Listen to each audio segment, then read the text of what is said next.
এই ভিডিওটা দেখার পরে কোনো মুসলিম, কোনো হিন্দু বা কোনো খ্রিস্টান ভাইয়ের খারাপ লাগতেই পারে, কিন্তু আমি এই ভিডিওতে যা যা কথা বলবো একেবারে সঠিক কথা বলবো। আমাদের প্রতিটা ধর্ম যেটা বলছে সেটা যদি একটু গভীরভাবে ভাবা যায় তাহলে দেখবেন আমাদের প্রত্যেকটা ধর্মের গন্তব্য একই, কিন্তু রাস্তাটা হতে পারে একটু আলাদা। চলুন একটু সহজ করেই বোঝাই। ধরুন একটা পাহাড় আছে এবং পাহাড়ের চূড়াটাই হলো গন্তব্য, এবং এই গন্তব্যে পৌঁছানোর জন্য অজস্র রাস্তা আছে এবং প্রতিটা রাস্তা হলো এক একটা ধর্ম, এবং প্রত্যেকটা রাস্তা ওই পাহাড়ের চূড়াতেই যাচ্ছে, অর্থাৎ মূল গন্তব্যস্থলে।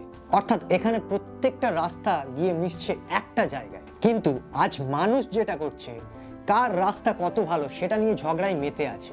হিন্দু বলছে আমার রাস্তা সবচেয়ে ভালো, মুসলিম বলছে আমার রাস্তা সবচেয়ে ভালো, খ্রিস্টান বলছে আমার রাস্তা সবচেয়ে ভালো, বৌদ্ধ বলছে আমার রাস্তা সবচেয়ে ভালো।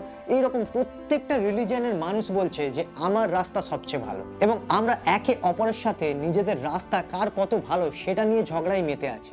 আর আজকাল এই ঝগড়া এতটাই বেড়ে গিয়েছে যে অধিকাংশ মানুষ তার মূল গন্তব্যকেই ভুলে গিয়েছে। তারা ভুলে গিয়েছে যে তাদেরকে আসলে কোন গন্তব্যে পৌঁছতে হবে।